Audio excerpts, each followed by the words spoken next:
Ijambo amafaranga ryakomotse ryavuyeho ku cy'amafaranga yiswe amafaranga. Mu Rwanda amafaranga yatangiye ryari mu Rwanda amafaranga yatangiye gukoreshwa ryari. Amafaranga mu Rwanda yaje asimbura iki imbere y'aya mafaranga tubona kandi dukoresha. Mu Rwanda hakoreshwaga ubuhe bwoko mu buryo bw'amafaranga. Amafaranga yaba yarazanywe nande mu Rwanda. Ijambo amafaranga rituruka ku nshinga kuranga. Kuranga bivuga guhaha cyangwa gucuruza. Mu Rwanda rwo hambere abantu bacuruzanyaga ibintu bitandukanye, aho bakoreshaga inka, ibiribwa, imyenda n'ibindi bitandukanye, ari byo byitwa barter trade cyangwa se guhererekanya ibicuruzwa. Ijambo ifaranga ryaje kwitirirwa ikintu cy'agaciro cyakoreshwaga mu bucuruzi nk'icyuma, maze amafaranga aba inyito y'ibintu byose byifashishwaga mu guhaha no kwishyura. Ku cy'aya mafaranga tubona yiswe amafaranga ni ukubera iki? Amafaranga yitwa amafaranga kuko ryavuye ku ifaranga, ari ryo ryari igice kimwe cy'icyuma, icyuma cyangwa impapuro z'agaciro abantu batangiriyeho gukoresha mu bucuruzi. Ijambo amafaranga ryakoreshejwe mu bucuruzi ubwo hatangiye gukoreshwa ibintu bifatika mu bucuruzi, aho guhahirana bakoresha ibicuruzwa gusa. Baratangira bakoresha amafaranga.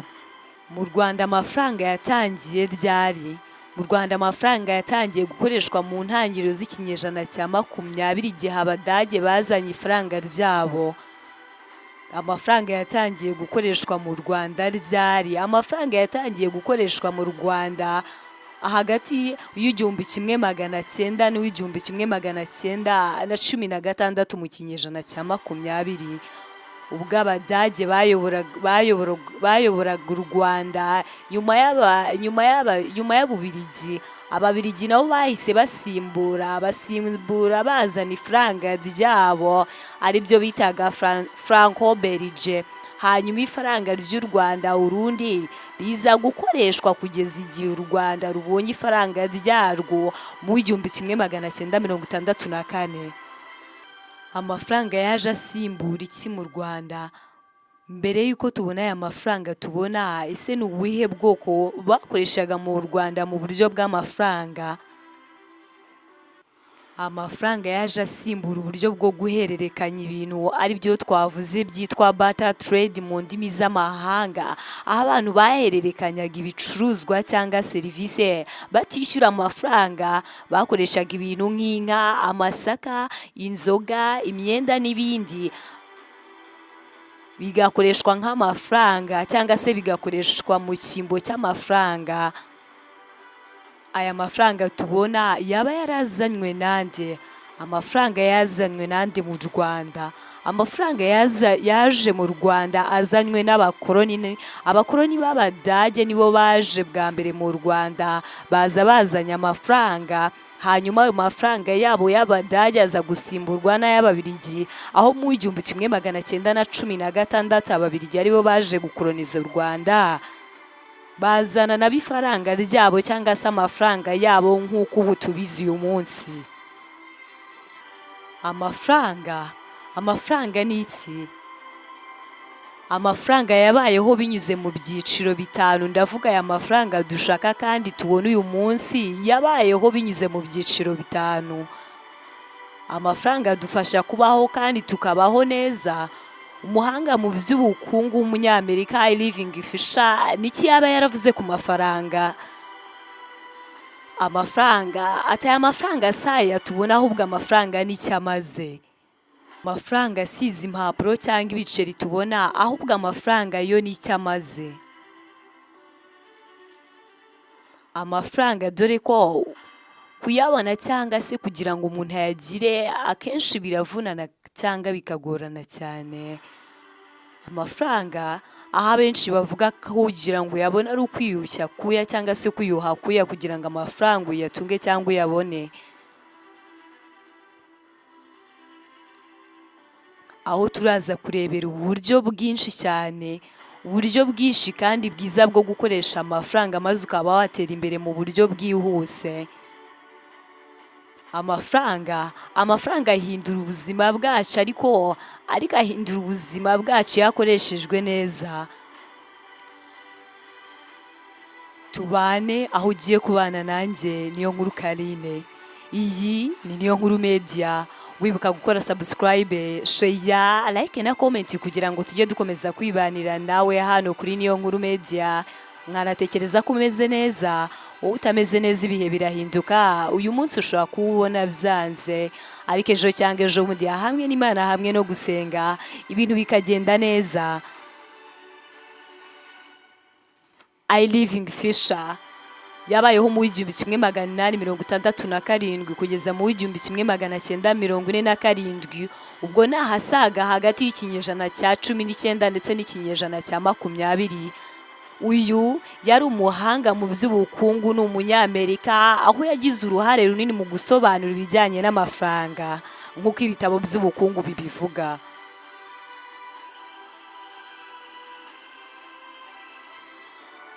Uyu I living Fisher yagize uruhare runini mu bijyanye n'ibitekerezo bye by'amafaranga, agaciro kayo, ingaruka zayo mu bukungu. I living Fisher yavuze byinshi bikomeye kuri teori y'amafaranga. Bimwe mu by'ingenzi yavuze ku mafaranga harimo teori y'amafaranga igira iti: uko amafaranga yiyongereye mu bukungu ni nako ibiciro bizamuka ku isoko, ndetse n'ibindi byose iyo harimo ibitahindutse, ibindi byose bitahindutse. Mu gitabo cye kuri teori y'ubukungu, I living Fisher yerekanye ko igihe n'icyizere bifite uruhare mu guha agaciro amafaranga.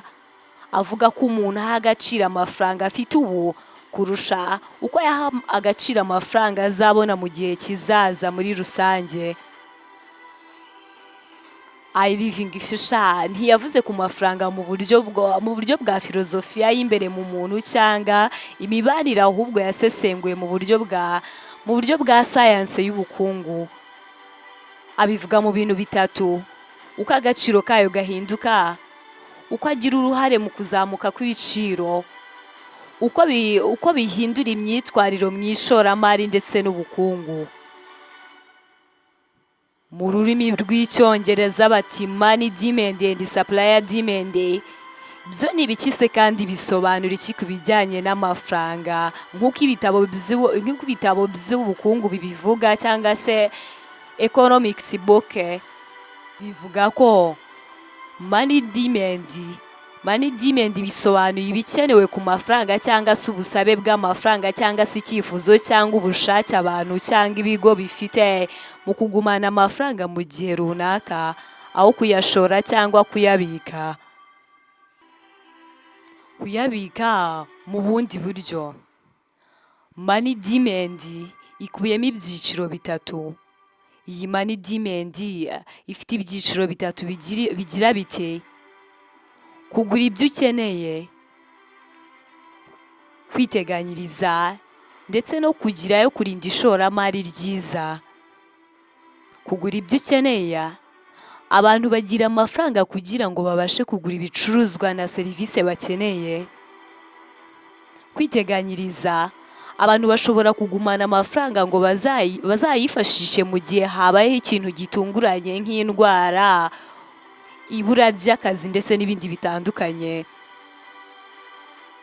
Kugirayo kurinda ishoramari ryiza, bamwe bashobora kugumana amafaranga kugira ngo barinde igihe kizaza cyo kuyashora mu buryo bufite inyungu nyinshi nk'imigabane cyangwa ubutaka, ndetse n'ibindi bitandukanye. Gukenera amafaranga mu bukungu bw'iterambere binyura mu bintu byinshi bitandukanye, muri byo harimo urwego rw'amafaranga yinjira, cyangwa se iyo amafaranga winjiza byinshi. Urwego rw'amafaranga yinjira cyangwa iyo winjiza byinshi, ugira ubushake bwo kugira amafaranga menshi mu ntoki. Igipimo cy'inyungu, iyi nyungu iri hejuru, abantu benshi bahitamo gushora amafaranga aho kuyagumana. Ikindi ni ibiciro. Iyo ibiciro bizamutse bisaba amafaranga menshi kugura ibintu bimwe na bimwe. Money supply byo ni ibiki se kandi bisobanura iki? Amafaranga yose ari mu bukungu mu buryo butandukanye kandi ashobora gukoreshwa mu bukungu. Ibicuruzwa n'imikorere, amafaranga ari mu mabanki, mu biganza by'abantu ndetse n'andi anyura mu buryo bw'ikoranabuhanga. Amafaranga yose ari mu bukungu ari mu byiciro bitandukanye nk'uko ibitabo by'ubukungu bibivuga. Muri ibyo byiciro, icyiciro cya mbere cyitwa M0, icya kabiri cyitwa M1, icya gatatu cyitwa M2. M0 byo ni ibiki se kandi bisobanura iki? M0 bivuga base money, bivuga amafaranga yacapwe mu bigo bya leta nk'ifaranga ry'impapuro cyangwa ry'imetero ari mu mabanki nkuru y'igihugu. M1 bisobanura amafaranga ari mu ntoki cyangwa se kashi hamwe n'ayo kuri konte zishobora kubikuza ako kanya. M2 bisobanura hiyongereyemo konti z'imari zidashobora kubikuza vuba ariko zishobora guhinduka amafaranga nka saving account cyangwa se amakonte yo kubitsa.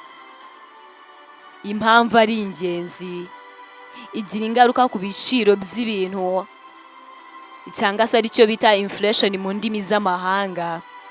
Igira uruhare mu iterambere ry'ubukungu hifashishijwe amabanki nkuru ndetse n'igenamigambi ry'ubukungu. Urugero, iyo amabanki nkuru ashyize amafaranga menshi mu bukungu, abantu bashobora kugira ubushobozi bwo kugura byinshi ariko bishobora guteza kuzamuka kw'ibiciro cyangwa se inflation mu ndimi z'amahanga.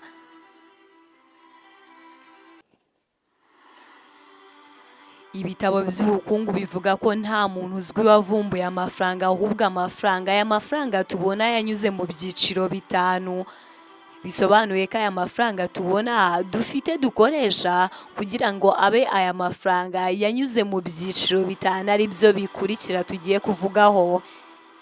Ibyiciro by'iterambere cyangwa se ibyiciro by'iterambere by'amafaranga. Icyiciro cya mbere cyitwa barter trade cyangwa se guhindura ibiciro binyujijwe mu bintu, guhinduranya guhindura bicishijwe mu bintu. Mbere y'uko habaho amafaranga, abantu bahahiranaga ibintu. Urugero, umuntu ukaba wamuha inka wakaguha ibigori, ukamuha ibishyimbo wakaguha amasaka bitewe n'icyo ashaka cyangwa se n'icyo wowe ushaka, maze mukagurana. Habagaho umuntu cyangwa ibintu akagurana nawe, ukamuha ibindi akeneye, maze mwese mukaguranira, ukamuha icyo akeneye nawe akaguha icyo akeneye. Ariko byabaga bigoye kuko byasabaga ko umuntu abona uwo bahinduranya cyangwa se uwo baguranura, ukamuha icyo akeneye nawe akaguha icyo akeneye. Icyiciro cya kabiri cy'iterambere cy'amafaranga cyitwa commodity money cyangwa se ifaranga ry'ibintu bifite agaciro. Mu bice bitandukanye abantu batangiye gukoresha ibintu nk'ifu ya zahabu, ifeza, umunyu, urusenda cyangwa inka cyangwa n'ibindi bifite agaciro. Abanyamisiri ba kera, Abashinwa n'Abababiloni bifashishije bene iki gice cyitwa commodity money. Icyiciro cya gatatu cyitwa ifaranga ry'icyuma cyangwa se metal coins. Iki cyiciro cyakoreshejwe cyane ahanini mu gihugu cya Turukiya.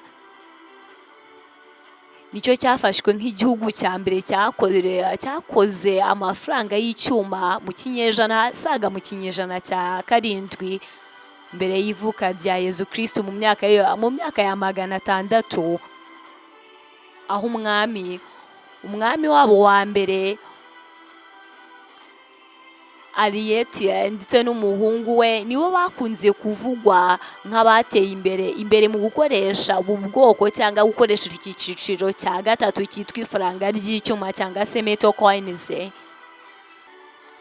Icyiciro cya kane cyitwa durable commodity, bisobanura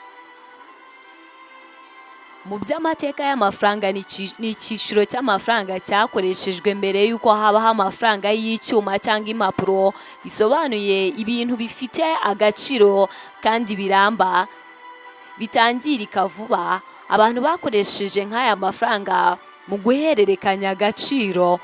Durable bivuga ibiramba, ntibyoroshye kwangirika, bifite ubuzima. Bifite rw'iki cyiciro cya kane cyitwa durable commodity ni urugero rw'ibicuruzwa biramba byakoreshejwe nk'amafaranga, harimo inka, ihene, umunyu, urusenda n'ibindi bigiye bitandukanye. Mu cyiciro cya gatanu cy'amafaranga tubonamo icyitwa paper money cyangwa se amadolari y'impapuro. Abashinwa ba mbere nibo batangiye gukoresha impapuro nk'amafaranga mu kinyejana cya 7 ndetse n'icya 9 nyuma y'ivuka rya Yezu Kristo. Mu gihe cy'ubwami mu kinyejana cya 13, Marco Polo yabonye uko abashinwa bakoresheje aya mafaranga igihe yasuraga Ubushinwa, maze nawe abitangira ku banyaburayi, batangira gukoresha ubu bwoko bwa paper money cyangwa se amadolari y'impapuro. Akaba ari bwo bwoko bwa nyuma cyangwa akaba ari cyo cyiciro cya nyuma. Akaba ari amafaranga y'impapuro nyine nk'aya tubona, inote y'igihumbi, inote y'ibihumbi 2 ndetse n'izindi note zitandukanye binyuze muri paper money. Akamaro k'amafaranga kuri twese ntawe utakazi, kuko amafaranga adufasha kubaho, adufasha kubona ibyo dukeneye. Amafaranga ari meza kuko adufasha kubaho, tukabaho neza, tukabona ibyo dukeneye mu buzima bwacu bwa buri munsi.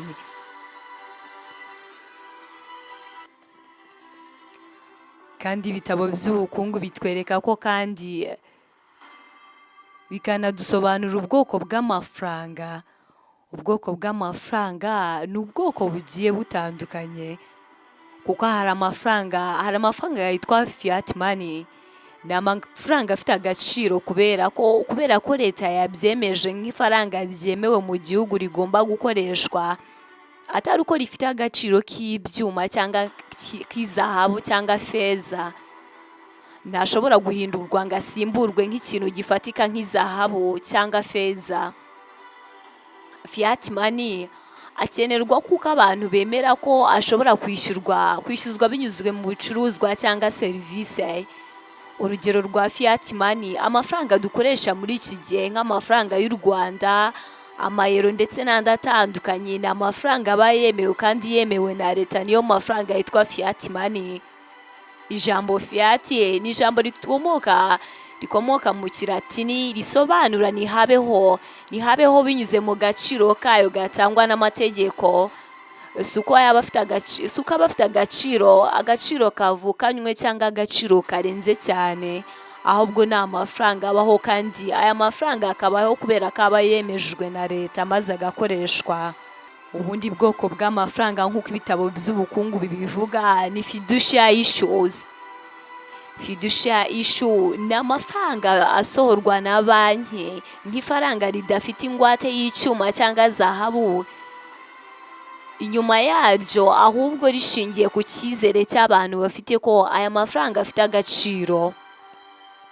Banki nkuru isohora amafaranga menshi kurenza ayifite mu bubiko bwa zahabu cyangwa ibintu bifatika, ikiringira ko abantu batazajya bayasimbuza icyarimwe. Dusha bivuze ishingiye ku cyizere. Iyi ni politiki ikoreshwa mu gihe habayeho gukoresha amafaranga arusha ubusobanuro cyangwa ingwate ihari. Ubundi bwoko bw'amafaranga ni ubwoko bwitwa convertible money. Aya ni amafaranga ashobora guhindurwa akavamo ibindi bifite agaciro, nko kuba yahindurwamo zahabu, ifeza cyangwa n'andi mafaranga y'amahanga. Urugero, mbere y'umwaka w'1971, idolari ry'Amerika ryari rifite uburenganzira bwo guhindurwa muri zahabu, nibyo bita gold standard. Ibyiza bituma aya mafaranga agumana igiciro kuko aba afite ingwate.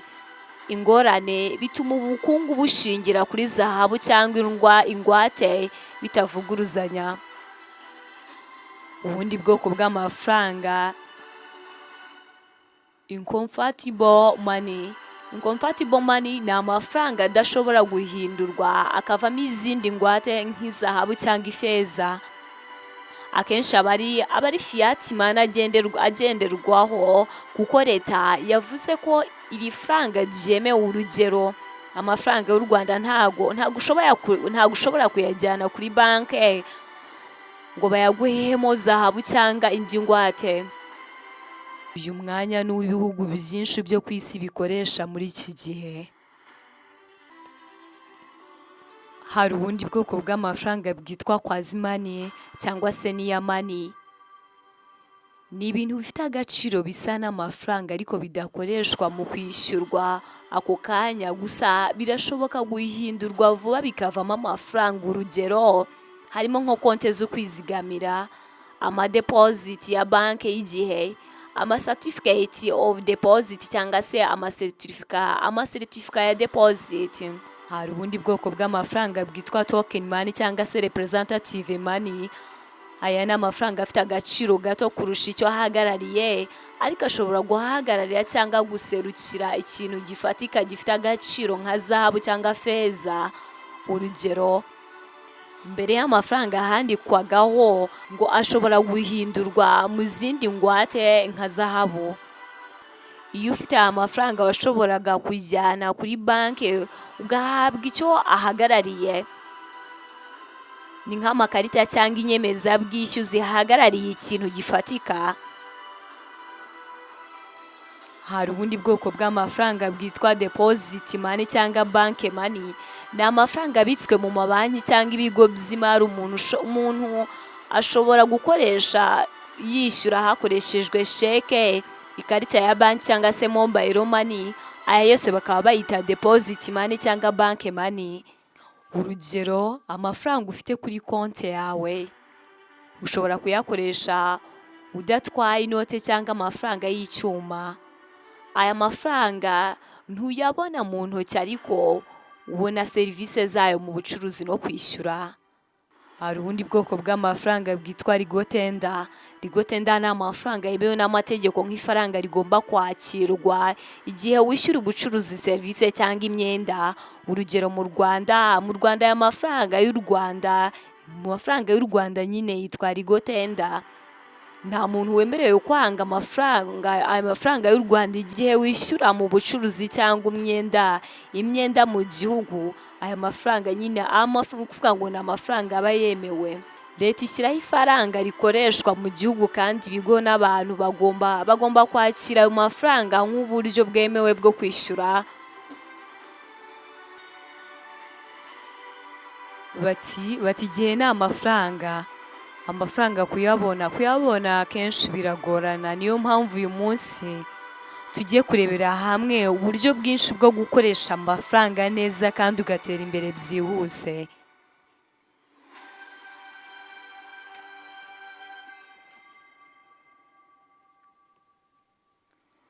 Gushyiraho intego z'ubukungu zihamye. Ni ngombwa kugena intego mu gihe gito, hagati no mu gihe kirekire. Urugero, ushobora kugira intego yo kugura inzu, gukora ubucuruzi cyangwa kuzigamira izabukuru. Ubundi buryo ushobora gukoresha mu buzima bwa buri munsi gucunga neza amafaranga wakoreye ni ingenzi kugira ngo agufashe kugera ku ntego zawe no kwirinda ibibazo by'ubukene n'amadeni mu bihe biri imbere. Iyi ngingo igaruka ku buryo bwiza bwo gucunga amafaranga yawe kugira ngo agufashe kugera ku ntego zawe cyangwa se kugera ku iterambere ryawe. Ubundi buryo, tegura neza ingengo y'imari ya buri kwezi. Ibi bigufasha kumenya neza aho amafaranga yawe ajya, ukirinda kuyakoresha mu bintu bidafite umumaro. Ubundi buryo, menya neza aho amafaranga yawe akomoka. Ukeneye kumenya uko winjiza amafaranga kugira ngo umenye niba hari aho wakongera cyangwa wagabanya imbaraga mu gushyira amafaranga bitewe n'amafaranga uhembwa cyangwa se amafaranga winjiza ku kwezi. ikindi kandi tandukanya ibintu by'ingenzi n'ibitari iby'ingenzi. Jya ubanza gutanga amafaranga ku byo ukeneye cyangwa bikenerwa cyane mu buzima bwa buri munsi, harimo nk'ibyo kurya, ubwisungane mu kwivuza, uburezi n'ibindi by'ingenzi cyane bikenerwa mu buzima bwa buri munsi. Ubundi buryo, fata umwanzuro wo kubika make kuyo winjije. Fata umwanzuro wo kubika make kuyo winjije. Nubwo yaba ari make, bizakwigisha discipline ndetse n'umuco wo kwizigamira. Teganya amafaranga mbere y'uko uyakoresha. Teganya amafaranga azajya mu kwizigamira mbere yo gutekereza kuyakoresha mu bindi bitandukanye. Shyira amafaranga mu bikorwa byunguka, nko kugura ubutaka, umutungo cyangwa imigabane ifite inyungu. Ubundi buryo, irinda imyenda itari ngombwa. Niba ushobora kugura ibintu ukoresheje amafaranga yawe aho kuguza, ni byiza cyane kuko amadeni menshi atuma umuntu adatera imbere. Jya ubika amafaranga yihariye mu byihutirwa. Ibi bizakurinda kutajya mu myenda igihe habayeho ikibazo kigutunguye. Ubundi buryo, ukoresha uburyo bw'ikoranabuhanga mu gucunga amafaranga yawe. Dore ko hari uburyo bw'ikoranabuhanga butandukanye ushobora gukoresha nka mobile money ndetse n'ubundi buryo bwinshi. Ibi byose bizagufasha kumenya aho amafaranga yawe ajya. Ikindi kandi, andika intego z'imari. Urugero, mu mezi 6 nzaba nizigamiye amafaranga 300,000, bityo ukagira aho werekeza mu ntego z'ubuzima bwawe. Bizatuma utera imbere kandi vuba. Yirinde kugura ibintu kubera amarangamutima. Jya uteganya igihe cyo gutekereza mbere yo gufata umwanzuro w'ikiguzi kinini. Gabanya kandi ibisohoka. Reba uburyo wakwihanganira ibikorwa aho guhora uhemba abantu gukora byose. Icyo bisobanuye, gabanya ibisohoka. Reba nyine uburyo wakwihangira igikorwa aho guhora uhemba abandi mu bikorwa bitandukanye. Nawe urebemo ibyo wakwikorera cyangwa se ibyo wakwikemurira, atari ngombwa ko wishyuye abantu kuri buri kantu kose. Ibi bizagufasha gucunga neza amafaranga yawe ndetse no gutera imbere mu buryo bwihuse. Ikindi wakora, kora ubucuruzi bworoshye butaguhenda mu ishoramari, nk'ubucuruzi bw'imboga, ibirayi cyangwa ibikoresho by'isuku. Ibi nabyo bizagenda biguhereza inyungu kandi ku giti cyawe wikorera, hanyuma maze ugire inyungu igiye itandukanye yiyongera ku mafaranga winjiza binyuze muri ubu bucuruzi bworoheje. Ikindi kandi, jya uguza amafaranga gusa igihe ufite uburyo buzwi bwo kwishyura kandi budatinze. Irinde kuba umukire mu maso y'abantu ariko uri umukene mu by'ukuri. Gira ukubaho bitajyanye no gushimisha abandi, ahubwo byubakiye ku buryo cyangwa se ku bushobozi bwawe. Ibi nabyo bizagufasha gutera imbere. Shyiraho gahunda ya buri munsi ndetse n'iya buri cyumweru kugenzura uko ukoresha amafaranga. Ibi bituma ubona aho bigenda nabi cyangwa bigenda neza.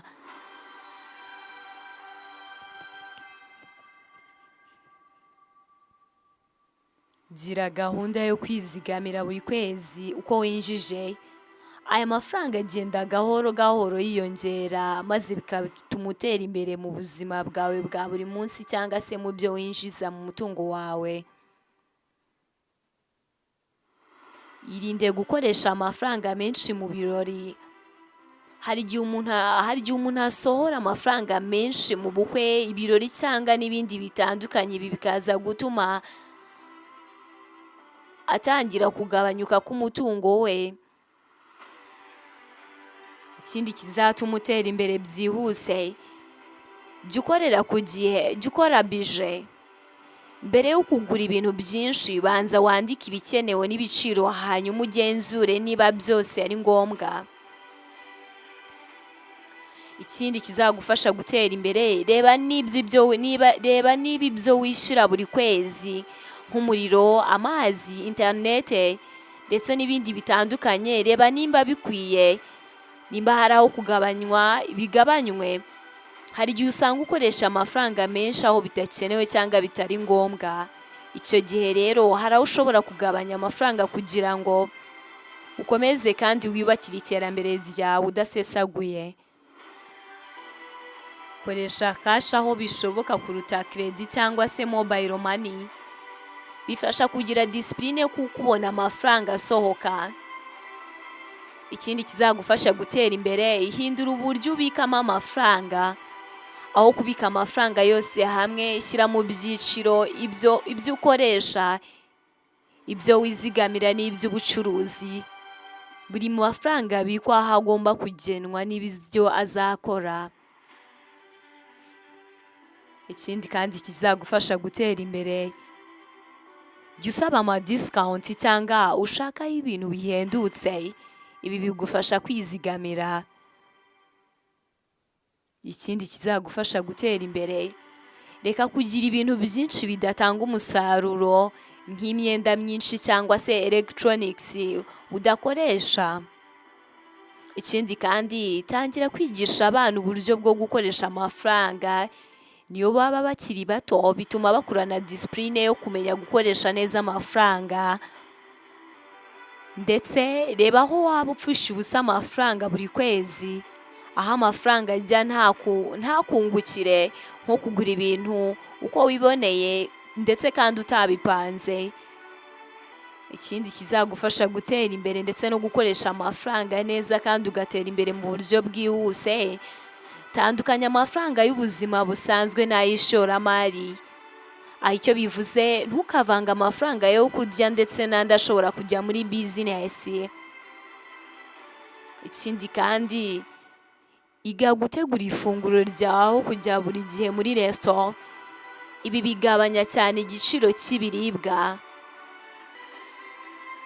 Ndetse fata amahugurwa cyangwa amasomo akongerera ubushobozi bwo kwinjiza amafaranga. Ubumenyi ni ishoramari rikomeye cyane kuko biragufasha mu gucunga neza cyangwa se gukoresha amafaranga yawe winjiza, maze bityo bigatuma utera imbere. Ikindi kandi, hindura imyumvire yawe ku mafaranga. Jya uyafata nk'igikoresho, si umwami wawe. Kugira indangagaciro zikomeye bijyana no kuyacunga neza. Ndetse irinde kubeshya ku rwego rwawe rw'imari. Gukina neza uko uhagaze bituma udashyira umutwaro ku mutwe wawe. Ikindi, gira discipline mu gukurikiza ibyo wiyemeje. Niba waravuze kuzizigamira 10%, ujye ubikora kandi ubikore neza nta kunanirwa kugira ngo iterambere ryawe rikomeze ritere imbere binyuze mu byo winjiza. Indi nama, saba inama ku bantu b'abahanga mu micungire y'imari. Buri gihe hari icyo wakwigira ku bandi bakubanjirije cyangwa bateye imbere b'abahanga mu by'ubukungu ndetse byahiriye. Jya ugira gahunda y'icyumweru ndetse n'ukwezi yo kwiga kuri finance cyangwa kwiga ku bukungu. Uko wiga ni kugira ubuhanga mu kuyacunga neza cyangwa se mu gucunga amafaranga yawe winjiza. Ndetse shyira imbaraga mu kwihangira umurimo aho gushingira gusa ku kazi kawe. Ibi bizagufasha kwigenga no kugira byinshi witezaho imbere. Irinde gukoresha amafaranga utarabona. Ibi bituma utamenya uburyo bwo gucunga umutungo wawe winjije.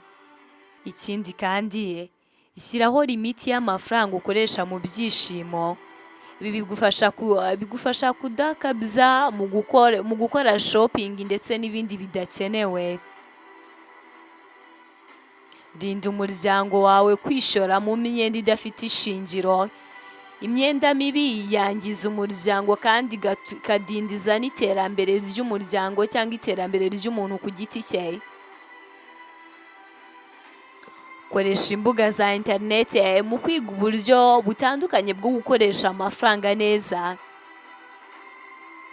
hari amahirwe menshi y'ubumenyi atangwa kuri interinete yigisha abantu mu buryo ki bakoresha amafaranga yabo neza nta hatabayeho gusesagura. Ikindi kandi irinde kujya mu bikorwa bya pyramid schemes cyangwa se pyramid schemes cyangwa ubucuruzi butemewe, kuko ushobora gutakaza amafaranga yawe menshi maze ukagwa mu gihombo. Ndetse kandi tangira gutekereza kuri pansiyo yawe hakiri kare. Ubuzima bwo mu zabukuru busaba kubutegura hakiri kare. Indi nama, tangira kuganira ku bijyanye n'amafaranga n'uwo mubana. Ubumwe no kwizera bigira uruhare runini mu kubika amafaranga cyangwa se gutera imbere kw'amafaranga aba yinjijwe. Irinde guhita ushora amafaranga ku kintu kuko abandi bagikora. Jya ubanza wige neza isoko n'inyungu zaryo utagendeye ku bandi. Koresha igikapu cyangwa konti ya zeru balance ku mafaranga y'ikirenga, bizagufasha kutayakoresha aho bidakwiye. Ikindi, bika amafaranga udakoresheje mu buryo bufite umutekano. Irinde kubika amafaranga mu rugo.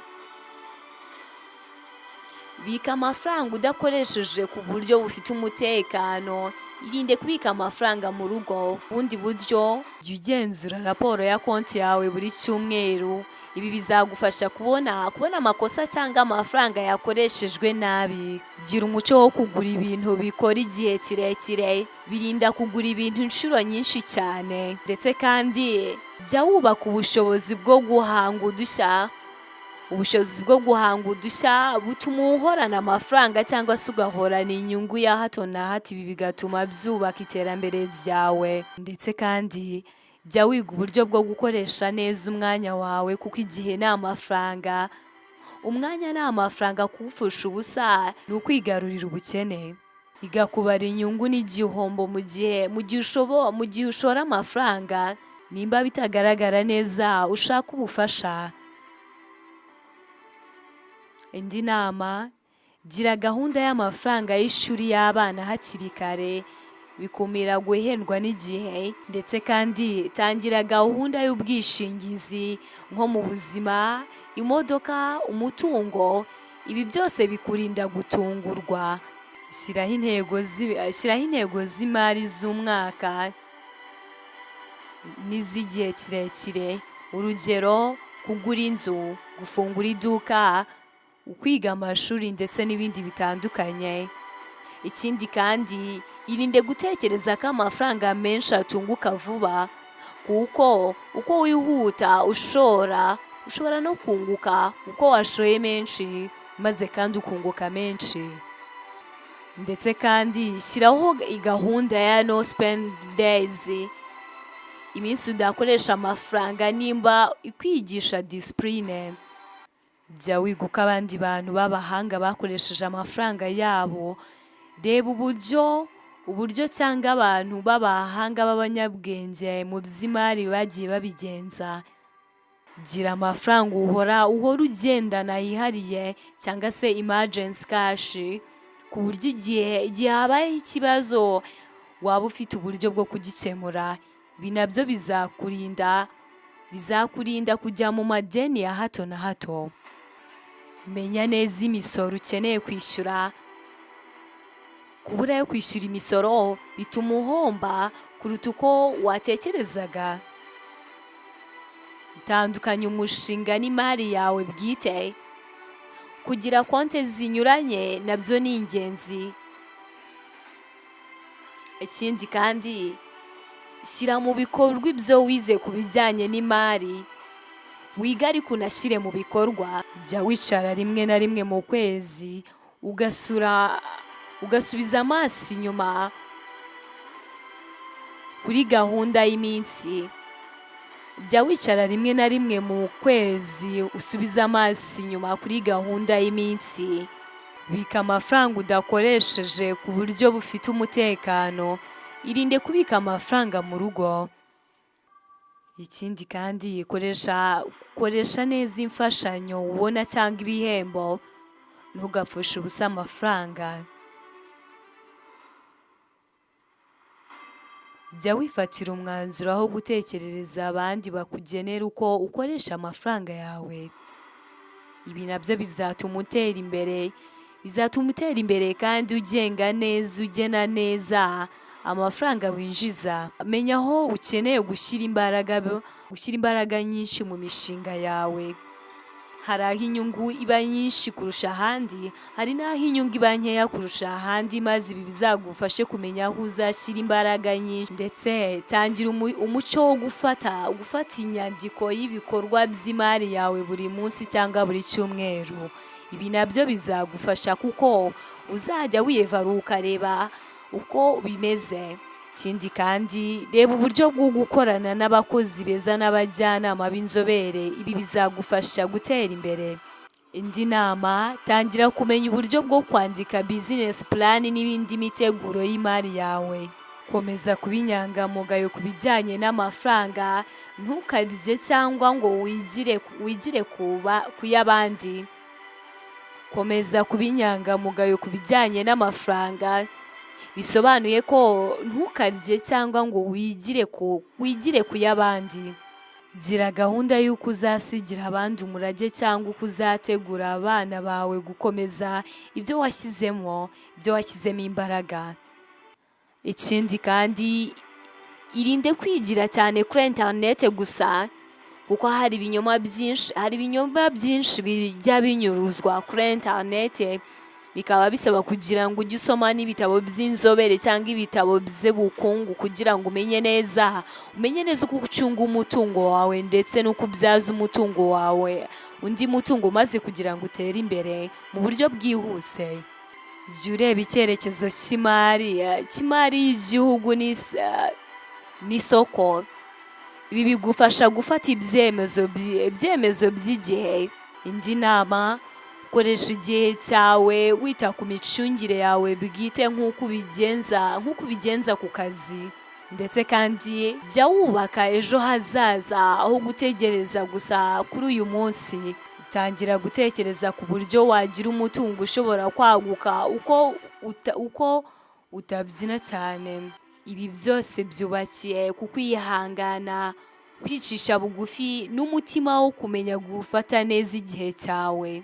Shyiraho ikigega cy'ibyago kizakugoboka mu gihe runaka.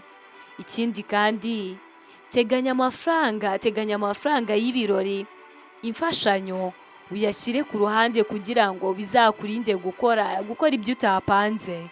Indi nama, buri mwaka isuzume urebe uko umwaka wagenze muri bije zawe. Ibyo byose uzabikora ari uko umwaka urangiye, maze wiyevaruye urebe uko umwaka wawe wagenze, urebe aho ushima ndetse n'aho unenga kugira ngo ibi byose bigufashe gutera imbere mu buryo bwihuse. Shora imari mu buryo bufite inyungu.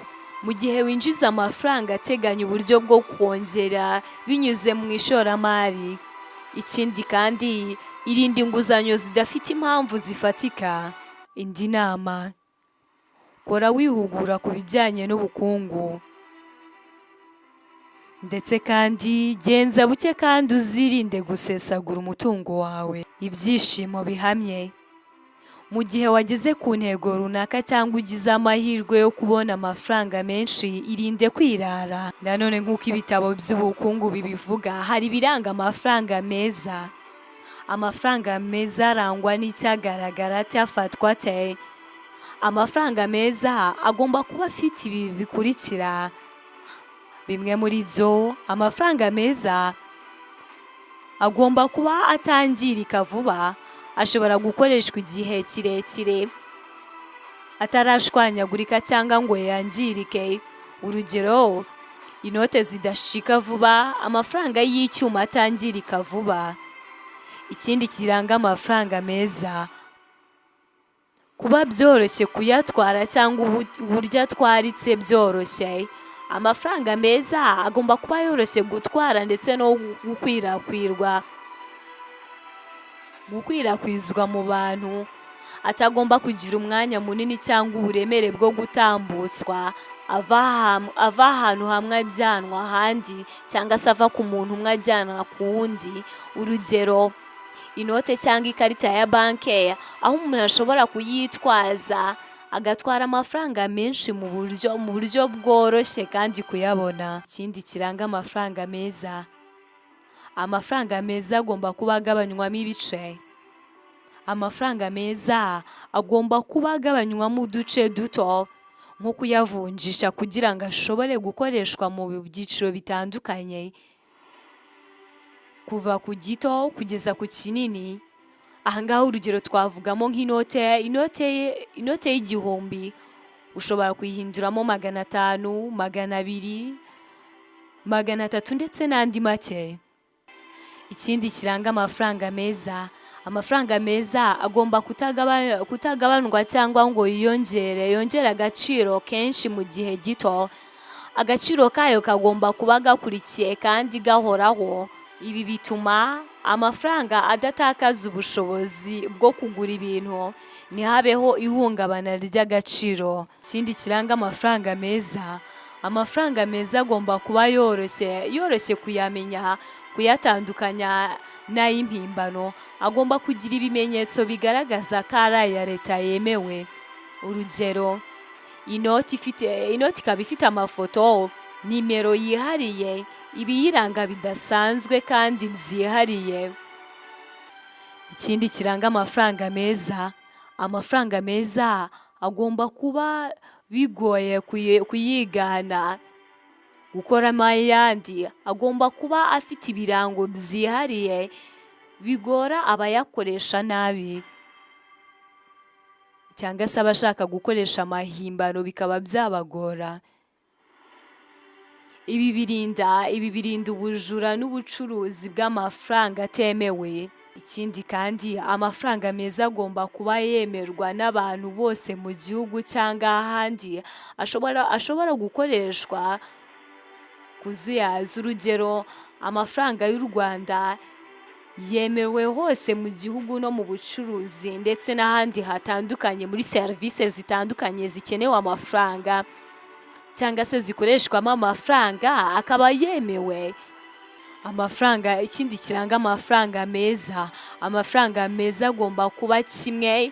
Bivuze ko buri gice cy'ifaranga runaka kigomba kuba gifite isura, uburemere, ibirango n'agaciro bimeze kimwe n'ibindi byose biri muri inote z'igihumbi zigomba kuba zimeze kimwe, ifoto ari imwe, ibara rimwe, ubunini ndetse n'inyuguti byose ari kimwe, kugira ngo adateza urujijo.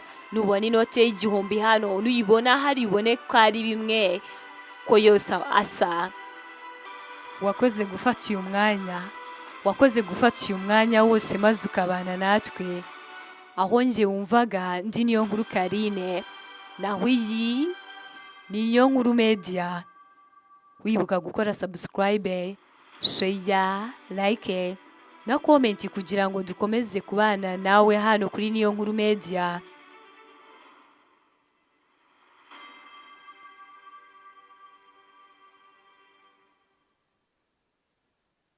Ufite ikibazo, igitekerezo cyangwa inyunganizi, wabinyuza hano muri comment section. Ngicyo kandi mpora mbifuriza Imana ikomeze yagure kandi yobora intambwe zanyu.